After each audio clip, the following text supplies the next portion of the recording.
जय श्री महाकाल। स्वागत है हमारे YouTube चैनल में। तो चैनल को सब्सक्राइब अभी तक नहीं किया है तो सभी से आग्रह है कि सभी लोग इस चैनल को सब्सक्राइब कर लीजिए, लाइक कर दीजिए। आज हम एक मायावी देवी की साधना हम बता रहे हैं। उस देवी का नाम है त्रिलोचना देवी, जिसके माध्यम से अनेक प्रकार की मायावी विद्याओं को काट सकते हैं, अनेक प्रकार की मायावी विद्याओं का प्रयोग कर सकते हैं। इस मायावी विद्या के माध्यम से अनेक प्रकार के आपके कोई भी कार्य असफल नहीं होते हैं। आपके हर एक प्रकार के कार्य सफल होते हैं। कोई भी आपकी मायावी विद्या को काट नहीं पाता है। ठीक है, आप इस मायावी विद्या का प्रयोग करके इनके माध्यम से अनेक प्रकार के कार्य करवा सकते हैं। जो असंभव से भी असंभव कार्य हो, वो भी इस मायावी देवी के द्वारा अनेक प्रकार के कार्य इनके माध्यम से करवा सकते हैं। चाहे वो वशीकरण के माध्यम से वशीकरण हो, चाहे वो किसी के मारन हो, शत्रु को सबक सिखाना हो, शत्रु को मित्र बनाना हो, हिंसक से हिंसक पशु को मित्र बनाना हो। ठीक है, कोई आपके पास प्रतिद्वंदी हथियार लेकर खड़ा है, सामने वाला व्यक्ति, उस व्यक्ति को मायावी देवी के माध्यम से कोई तामसिक शत्रु आपको मारने के लिए आता हो या सामने वाले किसी भी व्यक्ति को हिंसा पहुंचाने के लिए आ रहा हो, ऐसे स्थिति में इस मायावी देवी का प्रयोग करने से वह व्यक्ति आएगा जरूर, लेकिन वो मित्रवत व्यवहार करेगा। वह आपका कुछ नहीं बिगाड़ पाएगा। यह मायावी देवी के माध्यम से अनेक प्रकार के कार्य करवाए जा सकते हैं। मायावी देवी के माध्यम से, इस त्रिलोचना मायावी देवी के माध्यम से। यह मायावी देवी, यह राक्षसी देवी हैं। ठीक है, मायावी त्रिलोचना राक्षसी देवी हैं। इनकी साधना भी प्रायः थोड़ी उग्र प्रकार की होती है। ठीक है, तो कैसे करनी है इनकी साधना? इस मायावी देवी के माध्यम से अनेक प्रकार के, हम बोल रहे हैं ना कि आपको अनेक प्रकार के कार्य करवा सकते हैं। कुछ भी ऐसा कार्य नहीं कि जो ये मायावी देवी नहीं कर सकती है। चाहे वो जुआ सट्टा हो, लॉटरी हो, मटका हो, कहीं से धन की प्राप्ति करवाना हो,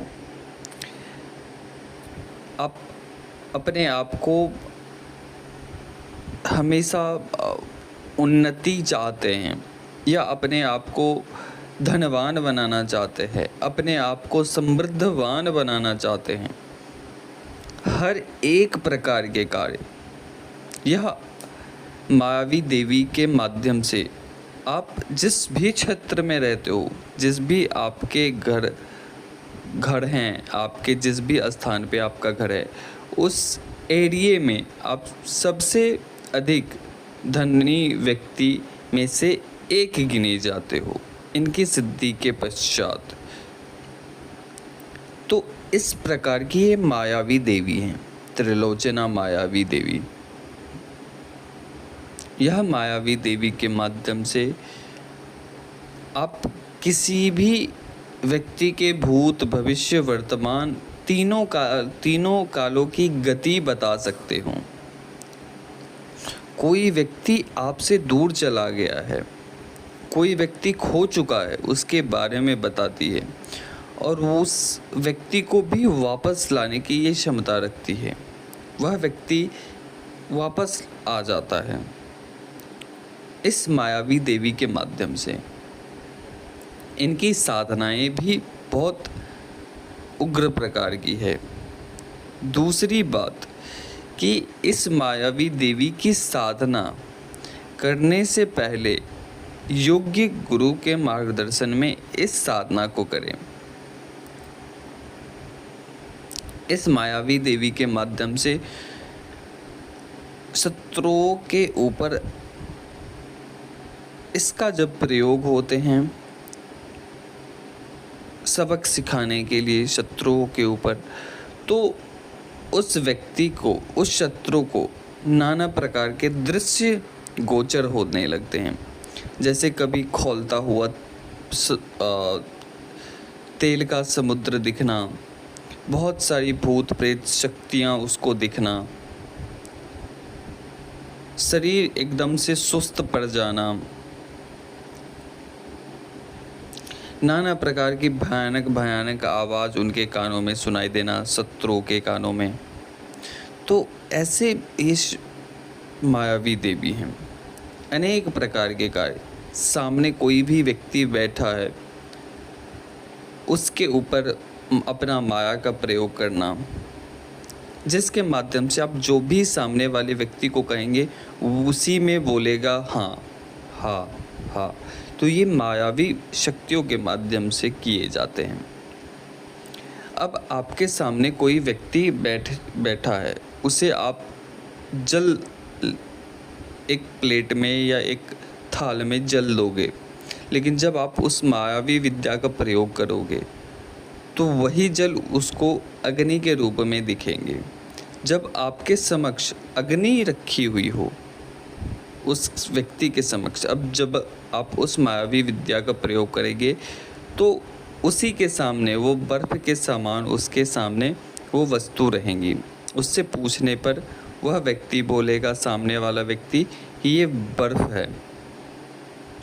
तो मायावी शक्ति ऐसे होती है, ठीक है।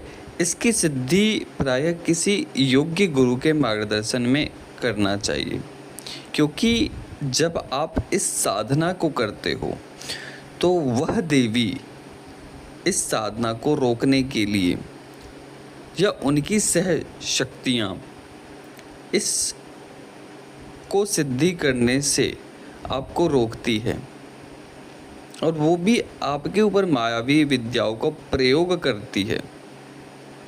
तो मुख्य बात ये है कि जब साधना आरंभ करने से पहले कुछ प्रक्रियाएं करवाई जाती है, खास करके इस त्रिलोचना मायावी शक्तियों के जो भी साधना है उसको करने से पहले कुछ क्रियाएं हमारे द्वारा करवाई जाती है, ताकि आप के ऊपर किसी भी प्रकार की मायावी विद्या का प्रयोग कोई भी व्यक्ति करता है, चाहे वो शक्तियों से संबंधित हो, शक्तियों के द्वारा आपके ऊपर मायावी विद्या का प्रयोग किया गया हो, या चाहे शत्रु के माध्यम से, चाहे वो किसी तांत्रिक के माध्यम से आपके ऊपर मायावी विद्या का प्रयोग किया हो, वो सभी उसी क्षण उसी पल कट जाते हैं। और दूसरी बात, जब आप साधना के लिए बैठते हो तो कोई भी किसी भी प्रकार की शक्ति हो, वो आपके ऊपर मायावी विद्या का प्रयोग अकटाय हो जाता है। मतलब कि उसके आपके जो भी आपके ऊपर मायावी विद्या का प्रयोग करेंगे वो कट जाएंगे, ठीक है। आपके समक्ष जब आप साधनाएं करोगे, आपके समक्ष लगेगा कि आपके घर में पूर्ण रूप से आग लग चुका है, आपके घर में सभी लोग मर चुके हैं, उसके शीश आपके थाल आपके समक्ष, साधनाओं जहां आप साधना कर रहे हो वहां पे उन सभी आपके प्रियजनों के मित्र हो गए, आगे आपके सगे संबंधी हो गए, जिसे आप प्रियजन कह सकते हो, उन सभी का शीश आप देखोगे थाल में सजे हुए आपके समक्ष। तो ये एक प्रकार से शक्तियों के माध्यम से वो मायावी प्रयोग करते हैं, माया आपको दिखाते हैं। तो इससे साधक को घबराना नहीं चाहिए। साधक को हर संभव प्रयास करेंगे यह शक्ति आपको उठाने के लिए, हर संभव। लेकिन जीतता वही है, सिद्ध वही कर पाता है जो इस मायावी परिस्थिति को निकाल पाए, उस माया को काट पाए। काफ़ी सारे साधक तो उसी माया में फंस कर रह जाते हैं, वह साधक निकल ही नहीं पाता है। सामने से शक्ति आपको बताती है कि मैं तुम्हारे घर पे हूँ, मैं सभी को मार दूंगा, ख़त्म कर दूंगा, साधना तू अभी बंद कर। इस प्रकार से आपको भयभीत करती है, डराती है। तो अपने गुरु, अपने इष्ट और अपने जो साधना कर रहे हैं उसके ऊपर पूर्ण निष्ठा रखना चाहिए। ऐसी कोई भी शक्ति नहीं है कि आपके गुरु के होते हुए आपका अनिष्ट कर पाए, नुकसान दे पाए। ठीक है, तो चलिए हम साधना के ऊपर बताते हैं, साधना कैसे करनी है इनकी। आप किसी भी नदी